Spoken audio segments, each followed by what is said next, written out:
Okay, so welcome to Trevi Smart Towns Cymru webinar. So a little bit about the background of the project first. So we are now in the second phase of the project, which is a Welsh Government sponsored, well, a Welsh Government commissioned project that Mentor Morn has been delivering. And we have engaged with over 100 communities across Wales. I believe this is the 50th Smart Town workshop. We also deliver loads of smart solutions webinars where we get different companies in to present what they've got to offer.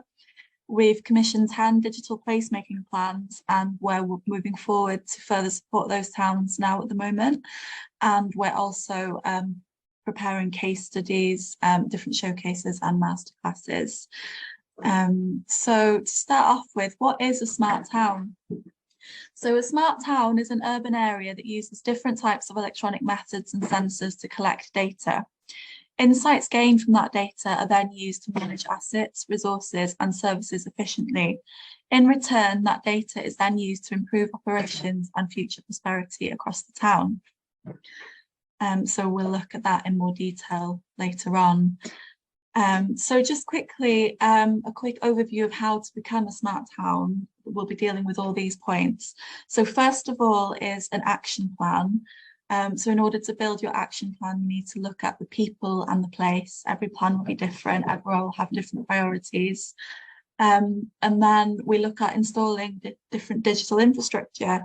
So things like your Wi-Fi, your fibre, your LoRaWAN. And then adding different smart town technologies, so things like town apps, digital signage, things like that. And then all of these things, the different technologies, there's like two levels to it. So there's the things that you see, the services that you provide, but the real value arguably comes from the data that those technologies collect. So it's really important then how we understand and how we disseminate that data. So that'll be a big part of today's workshop. And that means turning the data into decisions. So what does your footfall mean to your businesses? You know, how can the councils use the data to improve things? How can community groups maybe use that data, you know, to help justify grant applications and things like that. And we'll see, so issues within the town are addressed with digital or often non-digital solutions. But the beauty of the whole smart town ecosystem is that any interventions that happen, you can analyse the success of those by using the data. And I've put a little circle behind this because it is quite a fluid, circular system. It's not A to B, you know, it's a constant process of making these towns smarter. So it definitely doesn't end when you complete the steps in your action plan. So we'll start off by talking about the people in the place. So I think Rob and Emlyn have been to one of the workshops before, and they know that we focus a lot on taking a holistic view of the town, the different characteristics, different challenges the towns face, and then how we can work on those. So obviously, I don't want to focus on, you know, the challenges that high streets are facing. I think we're all pretty aware of what those are. But of course, the goals are to build an economically strong town centre, one that is based around convenience. So making everything as easy as possible for the visitors, you know, that your parking is obvious, it's clear, it's easy to pay. You don't have to have, you know, your Wi-Fi to pay by card and things like that. That your high street is engaging and relevant. So we know that the way people use the high streets have changed. You know, it's not all about retail anymore. So how do we keep these spaces engaging? How do we keep them relevant?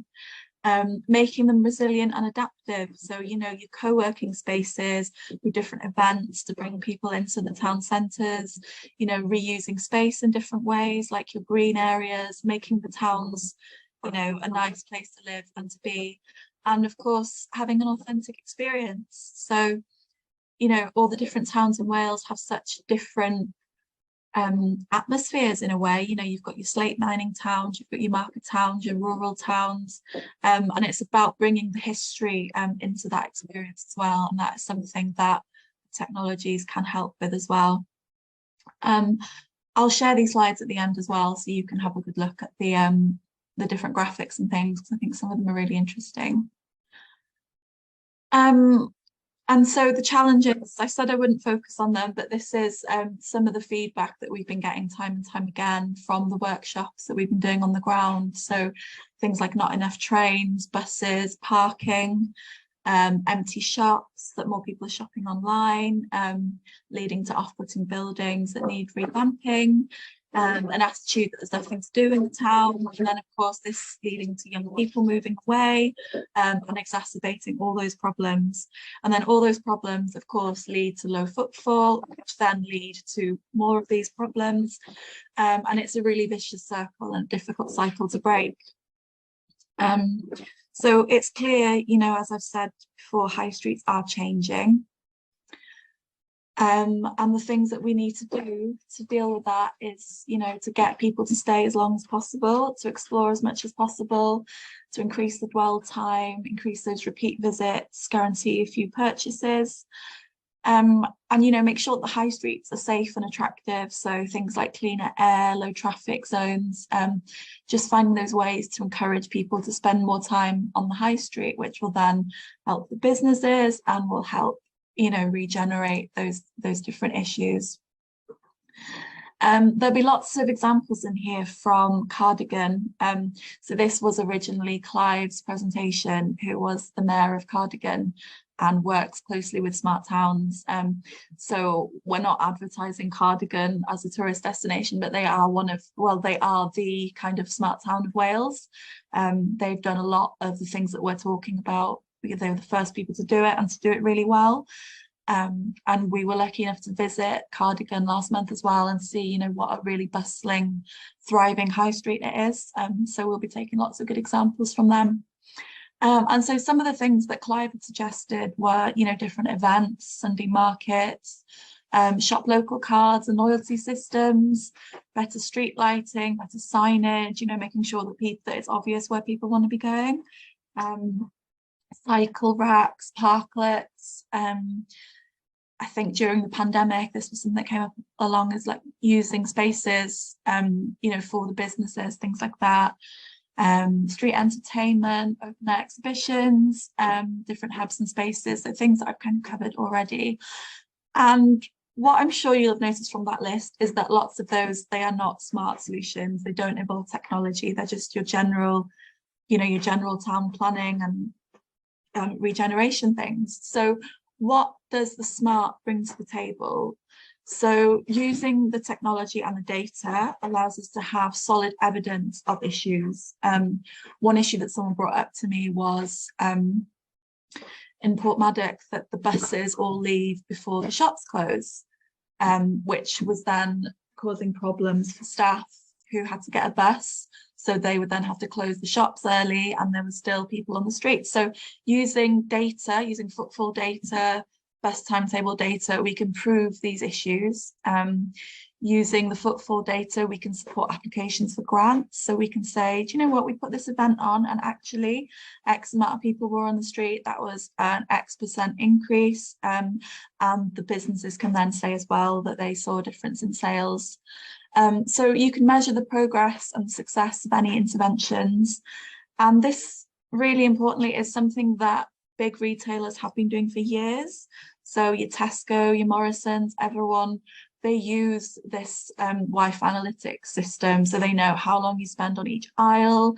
They tailor then their marketing to get people to spend more time on more aisles. So it's a massive, massive industry. So what Smart Towns is about is trying to help, you know, the local businesses, the local communities benefit from the similar technologies.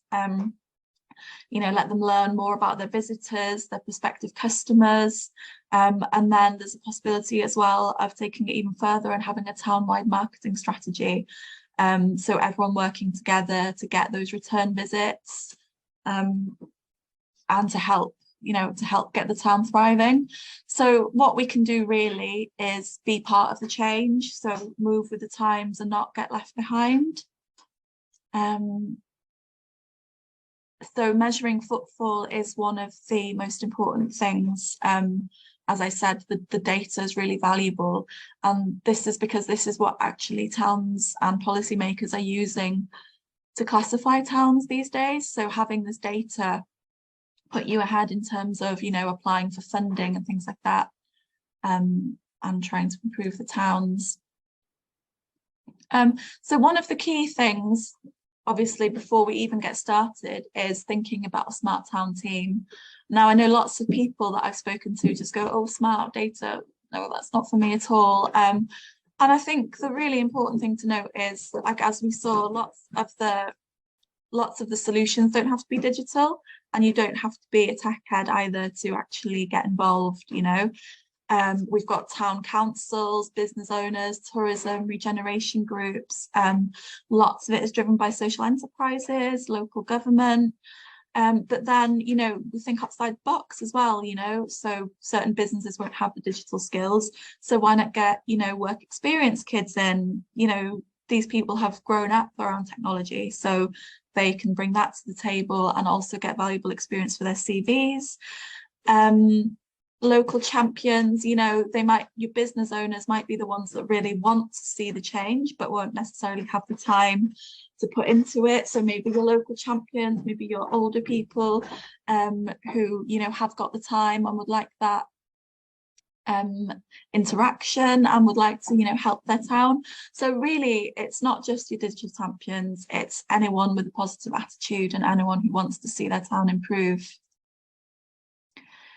The skills needed, again, not necessarily digital: willingness to take initiative, good at negotiating, self-confidence, listening, organised, being open to new ideas, having patience. You know, we'll see there are quite a few barriers when it comes to this. So resilience, creativity, a flexible attitude.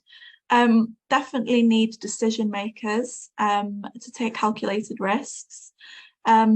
Perseverance, definitely key. And then obviously the willingness to keep learning, because the technology changes, you know, daily. There's always new exciting developments, so it is essential to keep learning. Other considerations, you know, will your smart team, will that be a formal thing or an informal thing?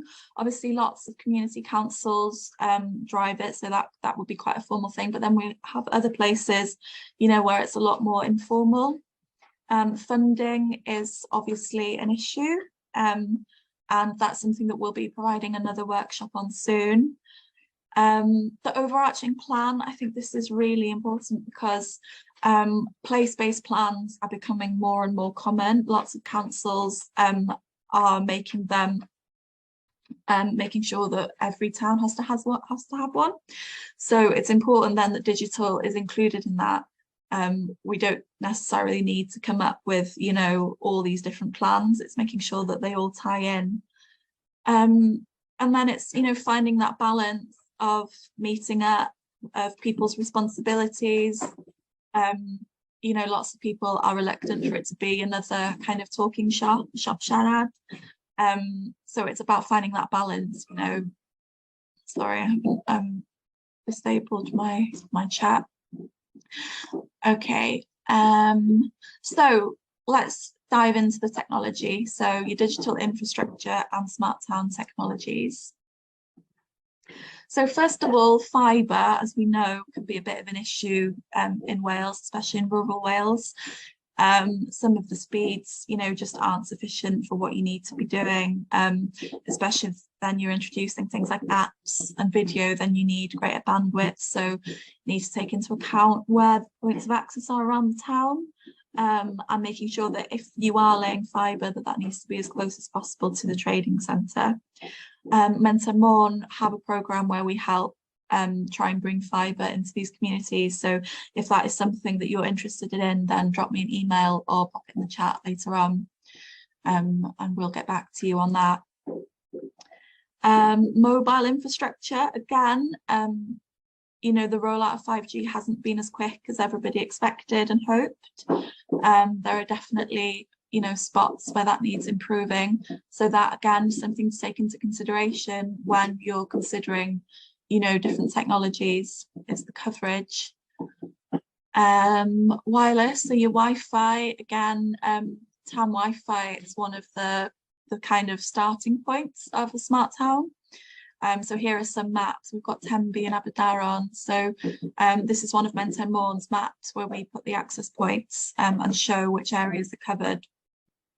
But again, you have certain technical things to take into consideration, which I won't bore you with now, to be fair, but we can have a chat about that if and when you're ready to go into that. We've got lots of handbooks and lots of support available on that.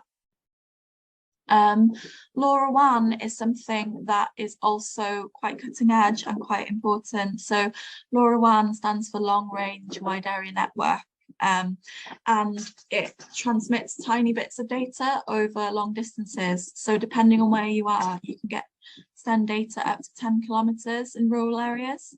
And this is something that is being rolled out, you know, all over Wales, as you can see from the map, which I think is probably, you know, been updated even more recently as well. And the great thing about them is they hardly use any power, so they'll only be using power when they're sending a signal.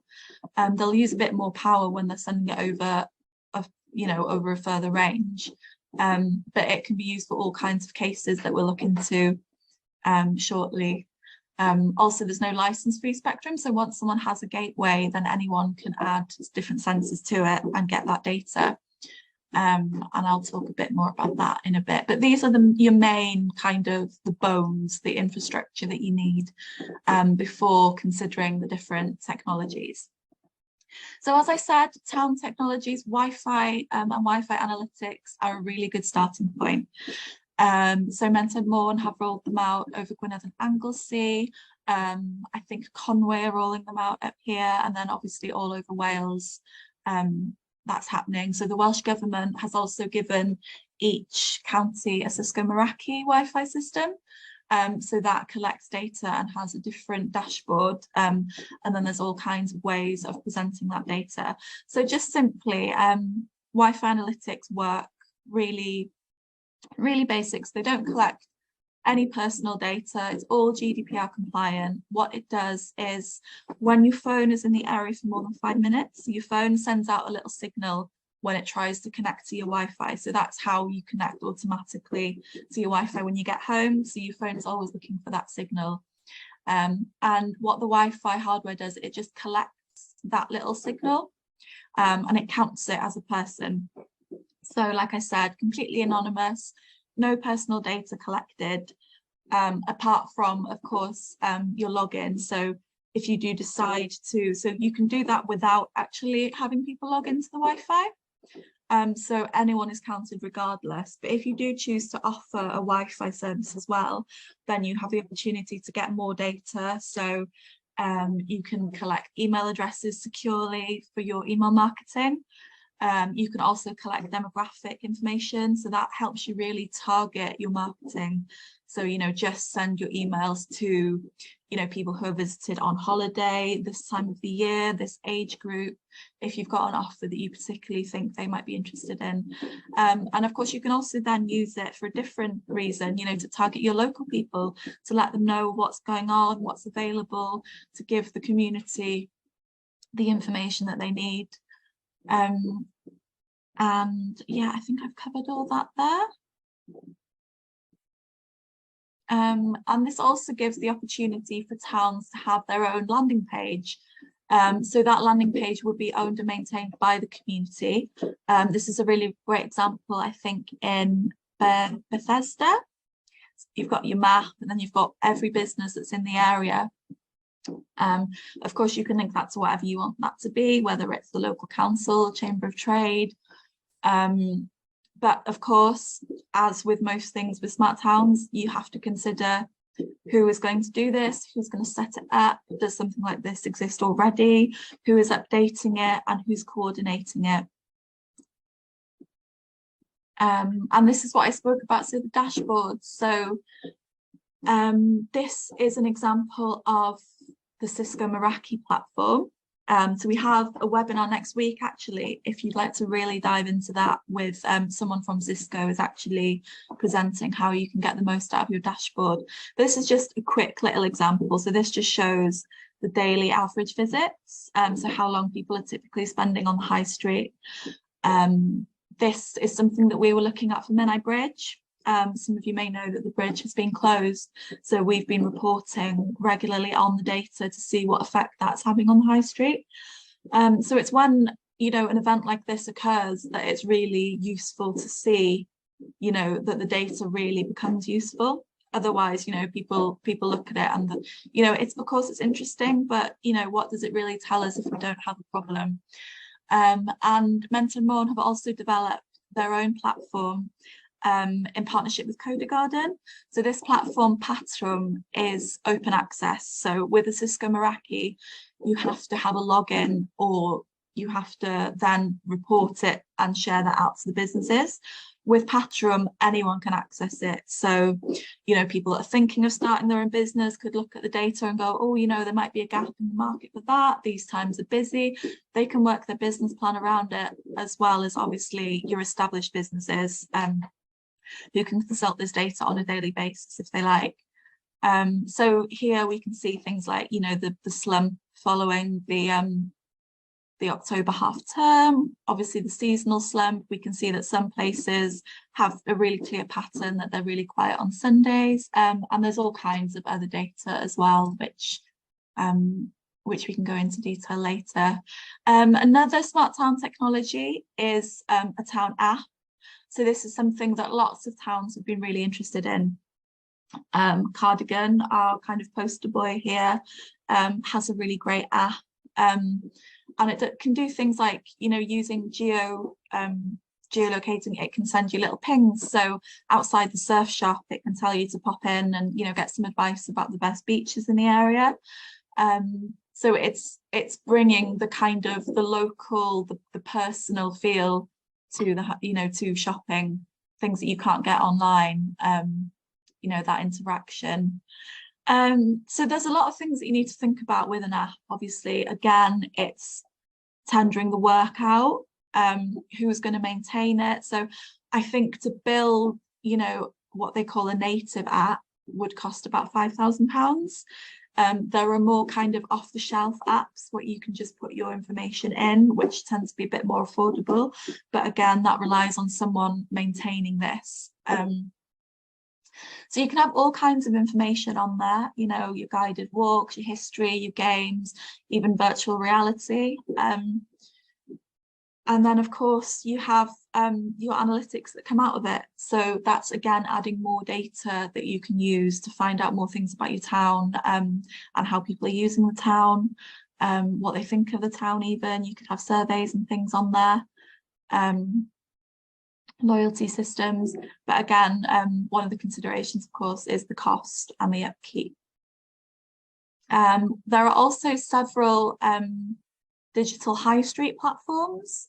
So there's too many to name here. I've picked two which are Welsh companies which are doing really, really well. So QR Box and Near Me Now.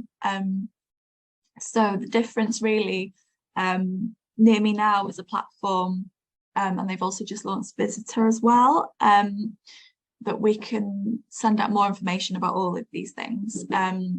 QR Box uses QR codes rather than an actual app, although there is an app, but you don't have to download it and sign in and things like that. So for your kind of ease. And then MyConnects is a kind of digital loyalty platform, so you can have things like gift cards and things like that. So there's so many different platforms. You have Travel Perks then, which converts local loyalty points into free green travel. So it's all about what your priorities are, really going back to that, assessing your town, what your priorities are, and then how a platform could help you. But we've also got a webinar coming up with QR Box in the new year, so we'll send invites for all those out for you. Another platform is Hello Lamppost. So this is a company based in London that have had a pilot in Porthmadog with Arloesi Gwynedd Wledig. So this is a community engagement platform, and what it does is it puts items around the town, so on benches, in cafes, lampposts, bus stops, for people to chat with. So you can use it to promote events, services, you know, you could use it, I suppose, as a kind of immersive tool, or for feedback, which is I think what they've been using for in Porthmadog. So to people talk to these objects and tell them, you know, what they don't like about the high street, what they would like to see, and then this feedback is then fed back to the businesses and to town planners. Another technology which is proving really popular and really kind of brings your high street to life is digital signage. So these can be used, as you've probably seen, you know, in supermarkets for advertising, public messaging, obviously really important with things like the pandemic or with, you know, different events that are on. So you can share local information from different stakeholders. And it can also, I mean, it depends on the level that you go to with these technologies. Some of them you can have your defibrillators in there. You can allow people to make phone calls to charge their phones. It can be interactive, so people can go on the map and, you know, look at different things. You can have videos on there. The possibilities are really endless. But again, that depends on, you know, people managing it, people creating the content for it. And of course, with something like one of these digital hubs, you would need planning if that was on council land. But they can then also add to your kind of digital ecosystem. They can count footfall. You can have different Internet of Things sensors on them as well, so they can you know, they can tell you the temperature, the air quality, things like that. So like I said, the possibilities are endless. And this is an example of an Internet of Things platform. So I just realized I haven't explained. So the LoRaWAN gateways that I was talking about earlier, they connect the Internet of Things. So anything that has a sensor on it, the sensor can send that information via LoRaWAN, which will then be uploaded onto a dashboard. And this is an example of a dashboard. So the sensors are all allocated onto the dashboard, and you're given different analytics from it. This is just an example of a dashboard. There are so many different ones that offer more or less the same thing. People can also design their own, have those custom built, and have different levels of functionality. So for example, if I had a catering business, I would have sensors on all my fridges and freezers, which could then send me a notification if the temperature dropped or rose, you know, out of the parameters that it was supposed to be at consistently. So I would then be able to go and sort that problem out before my stock was damaged, before I lost money. You can use it for all kinds. So on this platform here, we've obviously got the defibrillator, the lighting, the bins. So bins are a really big deal, and something that councils could really be saving money on and providing better services. So lots of smart cities are using bin sensors, which then on the city's dashboard, the workers can see, you know, which bins need emptying, which don't, so they can then save on their journeys, save on their emissions. The people that would be collecting those bins could be focusing on something else. So it's all about running services more efficiently, whether you're a private company or a county, and obviously the savings that can be made on a county basis are massive. So yeah, we'll go a bit more into the IoT, the Internet of Things. So one of the main uses, a really simple and easy use case, is monitoring shop footfall, monitoring footfall at different events, heritage sites, basically depending on what you want to measure. So if you're interested in the direction of footfall, that can also be measured, and it's completely anonymized. So you don't have to worry about things like, you know, GDPR and things like that, because it's literally counted with a laser beam, like laser cutting. A light that you walk across, you know, once that beam is broken, that'll be counted as a person. That's one of the ways that they count. And this is a spreadsheet that we made as part of the Year of Smart Towns, for businesses to be able to compare their town footfall with their shop. So obviously, if you have your Welsh Government Ysgol Meraki system, or if you have your town's footfall on Patron, then you can keep an eye on your town footfall and you can see if that's correlating to your own business. So if we look at this business's data here, we can see that, you know, the town, the building and the income was fairly decent. It was all kind of correlating in some way, you know, it wasn't miles apart. So we'd say that this business was probably doing quite a good job of pulling in the passing trade. But then come August, the footfall of the street shoots up, obviously with all the tourists arriving, but that doesn't translate into more people in the shop or into more sales. So just looking at the data anonymously, you could kind of guess that the shop maybe was a local based shop offering, you know, things that appeal to local people but not appealing to the tourists. And so, you know, maybe the tourists go away in August, the locals might go away in August, so wouldn't be supporting their local shops, and the tourists who were arriving also weren't supporting that shop. So by looking at the data, the shop could say, well, hang on a minute, I'm missing a trick here. I need to do something to appeal to these new visitors. And sometimes it's a lot easier to come to that realization when you're confronted by the cold, hard data, rather than, you know, relying on a hunch or just not realizing you've got a problem at all. There are loads and loads and loads of different use cases for IoT in things like vermin and hygiene. So again, we talked with the bins about only collecting bins that are full or that are nearly full. Well, you can have the same thing with mouse traps. So rather than going around every single trap, you can just have a ping and know when you have to go and empty a certain mouse trap. And then of course, just like with the bins, that it's not just the immediate response, it's having that data, it's knowing, well, in this area, the mouse traps go off more regularly. So is there a problem there? Is there a food source there that we haven't identified? Is there a reason that they're congregating more over here? And like with the bins, we can say, oh, well, these bins need emptying more often, so maybe we should be putting more bins in this area. And then you've got that knock-on effect of reducing littering as well. So the data helps us identify patterns as well. I spoke as well about the fridge freezer sensors. This is another example of how IoT can help hospitality. So certain businesses have these feedback systems, just a simple click, you know, smiley face, sad face, how was your service kind of thing. But they also have footfall sensors in bathrooms. So instead of the old-fashioned system where you sign to say that you've signed, you know, every hour, you can free up staff. As we know, lots of businesses are really struggling with staff shortages. So you can actually free up your staff and say, do you know what?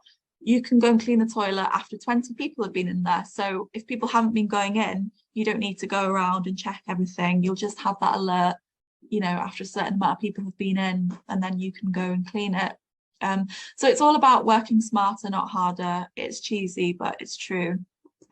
IoT is also great for monitoring the environment.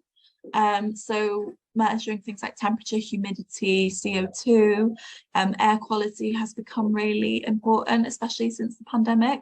So lots of businesses are doing this to show to their customers that they have good, clean air in their businesses.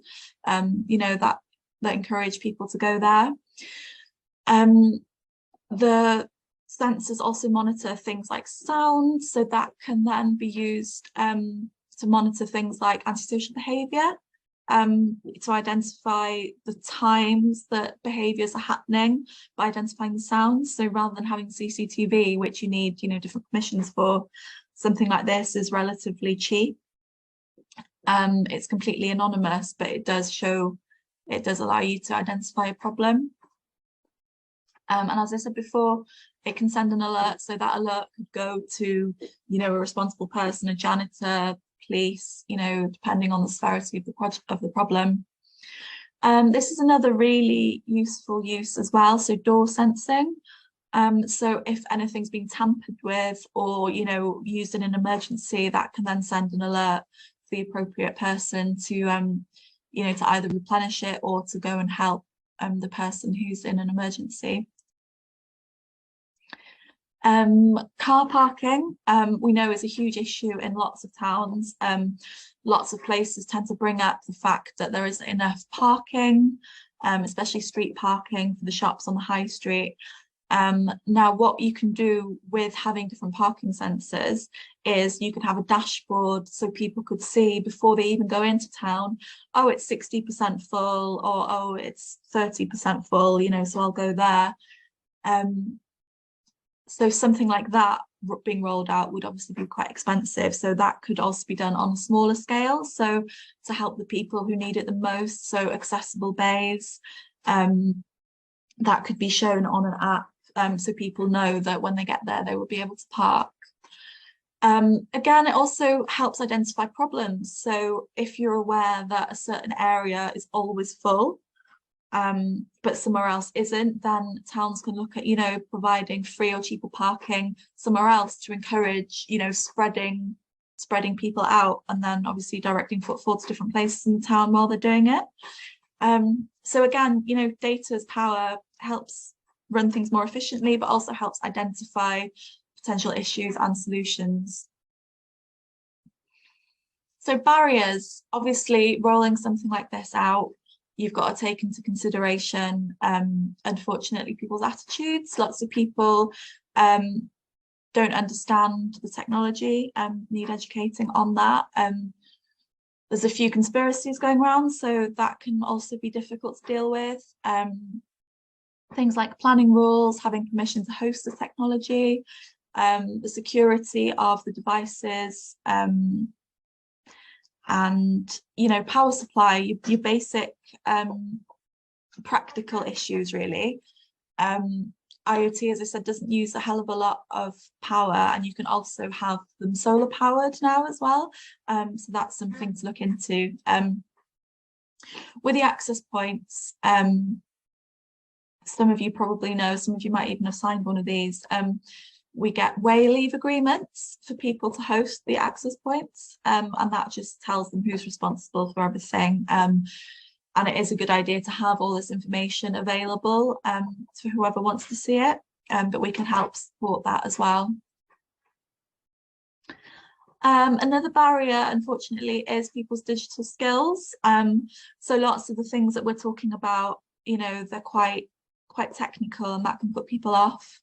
As I said before, digital skills are not necessary to be involved. But, you know, for businesses, there are lots of, and for everyone really, there are lots of resources available to help people with their digital skills. So there's a free digital skills audit available through Superfast Business Wales. So if anyone's interested in that, I can refer you to that. There are also more locally based schemes as well.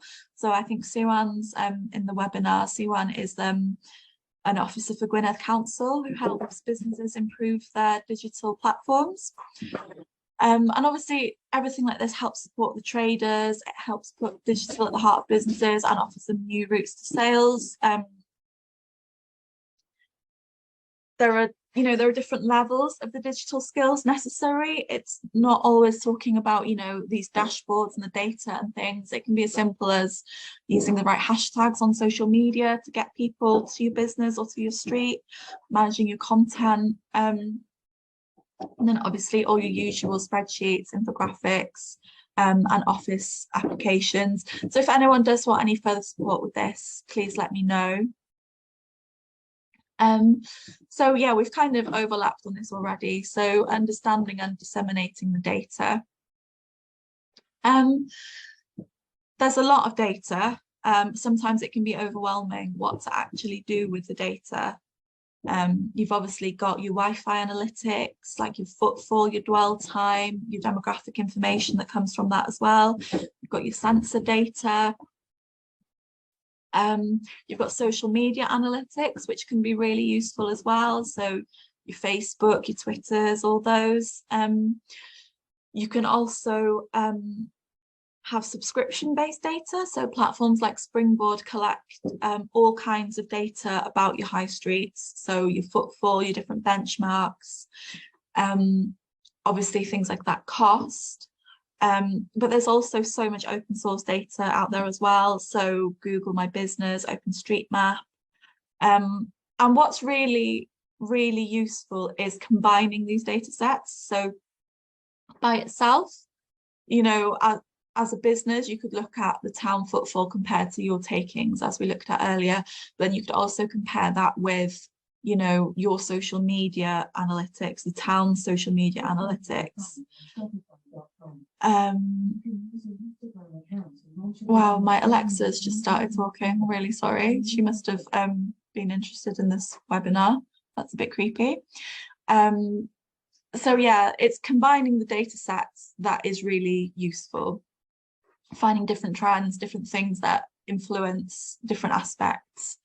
And you don't have to be that data analyst to do that either. Lots of it is quite intuitive, especially when you have a user-friendly dashboard like the Meraki or like Patrum, or any of the others that are out there, of course. And as part of Smart Towns Wales, we've commissioned Urban Foresight, who are a leading place-based consultancy, and they've audited every single available data set to help Welsh high streets. So there's a full data audit, and there's also the data sets that will be coming available. So you can just browse these at your leisure. I'll send the link out with the slides. And there's also a masterclass on YouTube, which we've had some really good feedback about, which goes through the report and the different data that they found. So of course, when we're talking about this much data, we have to consider, you know, storing and managing the data. So who is going to be collecting that data? Are they going to get a daily picture, weekly picture, monthly or quarterly? Or even annual, you know, looking back over the year can be helpful for businesses as well. Where are you going to store the data? Is it going to be on the cloud? Are you going to export it to a different platform for further work? So there's all kinds of different platforms that, you know, that process this data and things. But again, who is going to be responsible for this? Who is going to have access to it? Are people going to have levels of access? Will it be just the raw data? Will it just be to, you know, the visualized data? What will the process be? So these are all things that need to be discussed with your Smart Town team, or when you're, you know, procuring. And then, of course, turning this data into knowledge and decisions. So taking out the guesswork and transforming the information into insights that can drive action and change policy. So running A/B tests, preparing for different, you know, fluctuations by knowing that they're coming and knowing historically what has happened. Analysing visitor dwell time and finding out what works. So I think things that we've all covered before. The dashboards. So how to choose a dashboard, you know, are you going to choose something off the shelf? Are you going to commission something? Do you have the skills to create something yourself? Patrum has different infograms to, you know, present the data in different ways that make it more accessible.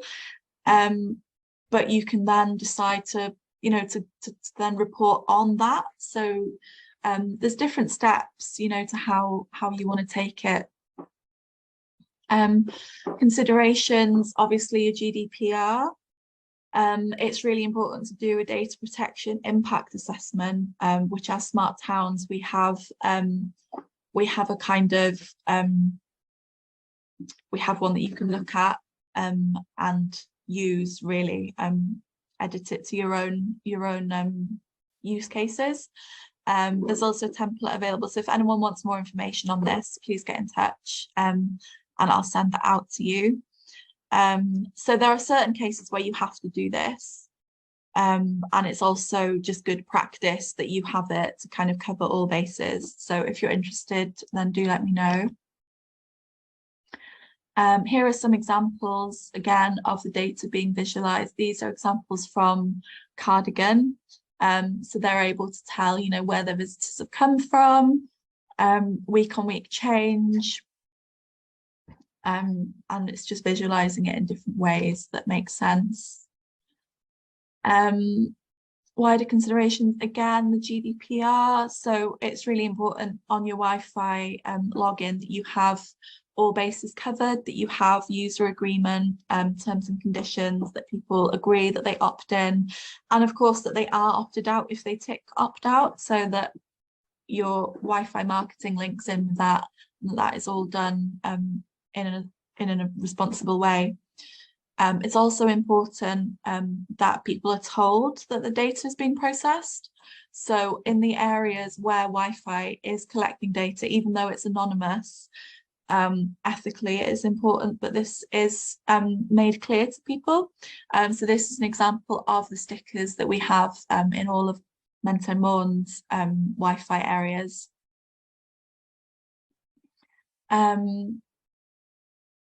So yeah, disseminating this data, as we said, you can have it on the platforms, but this is an example of a Menter Mórn report. So these aren't generated automatically, these are actually, these are designed and created with the data to give businesses something more tangible. So we're aware that time is an issue for business, time and skills, you know, of what to make of the data. So it can be really useful to spell it out, to give it to them on a plate. What is it? What does it mean? What can we learn from it? How can we capitalize on it? And, you know, who should have this information? So our Menai Bridge data at the moment, that's going to local council, and it's also going to Welsh Government because it's information that is really valuable to them.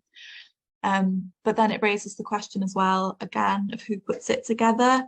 Is that someone in the team? Is it somebody that you could hire? Is it somebody that towns could hire between them to look at this for different towns?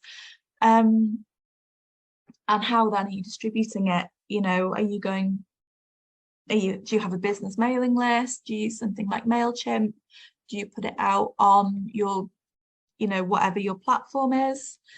These are all considerations. So here are some more examples of, you know, how Cardigan distributes this information.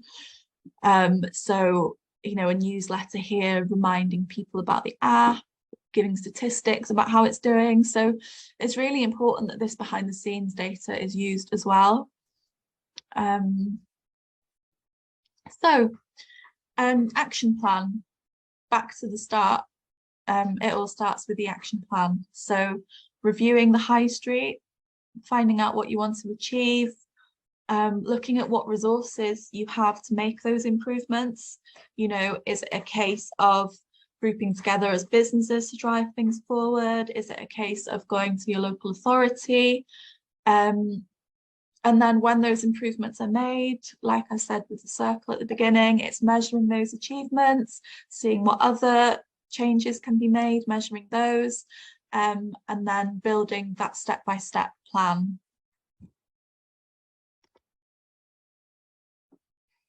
So here's an example of a Smart Towns diagnostic and action. So I think some of you will already have seen one of these. Some of you might even have one of these. I can send out examples for people that don't have them, but it's a great starting place to look at your short-term goals, your mid-term goals, and your long-term goals. Once you've completed a plan, you can send a copy for us to review. We'll provide advice and guidance, and then you keep us posted on progress. It's not such a linear process. I'm more than happy for you to get in touch for support before the action plan, and for it to be, you know, a backwards and forwards support as long as the program is running. And we've got loads of resources.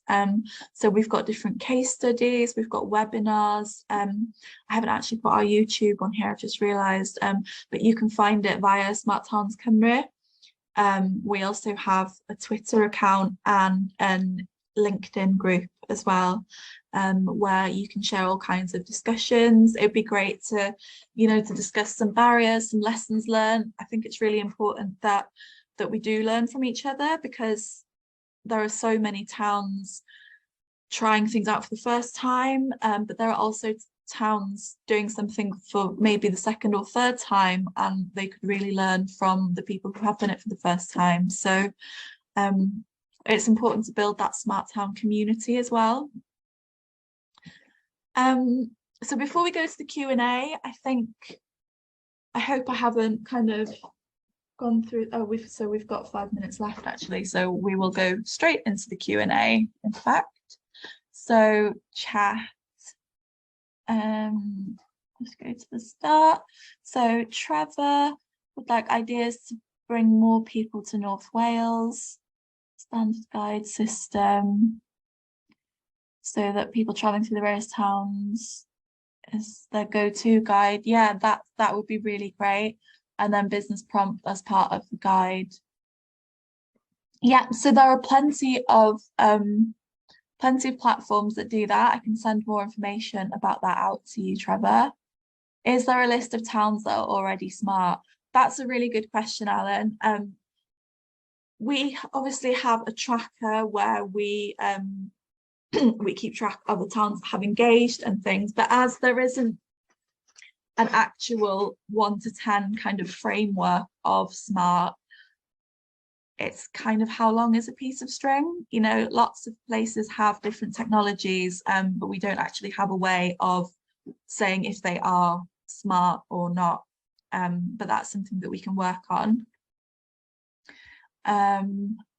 As you said, it's not a case of, you know, you've done your action plan, now you are a smart town. It's a kind of work in progress. Yes, I will pass on the Cisco dashboard training, Dave. Yeah, definitely. I'll write that down. We'll catch up.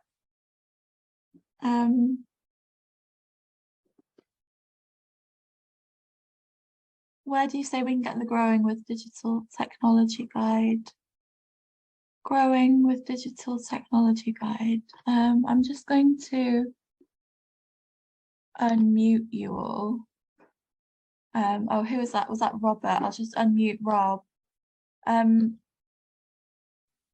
Yeah, there was just a slide that you showed earlier which showed, I think it looked like it was a publication, but it was called Growing with Digital Technology. It looked quite useful, okay. And I just missed where you said it was from.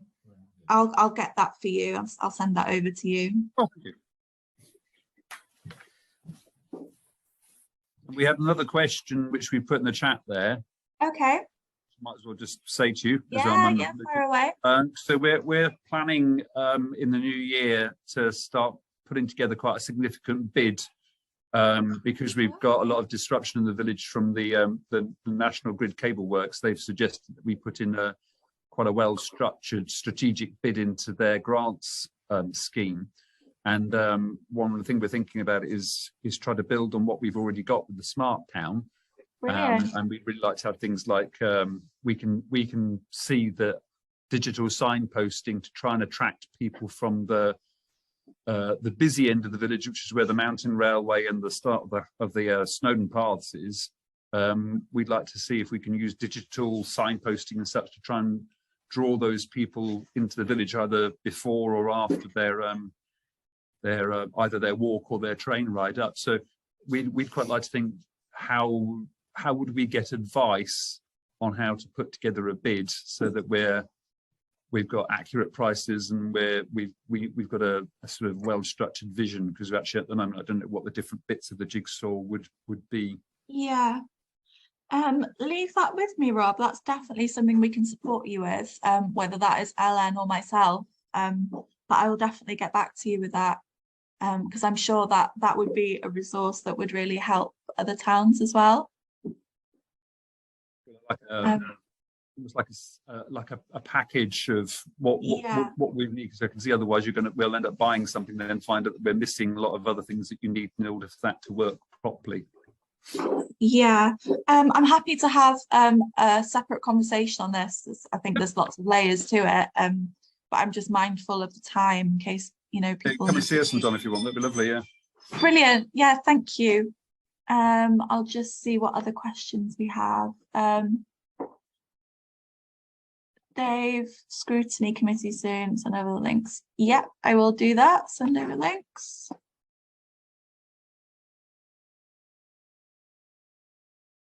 Okay. Yeah, that's Rob's one. Thank you. Oh, okay. So that was it with the questions. Oh, thank you all so much. And we finished bang on 1 o'clock, unless anyone has any other questions.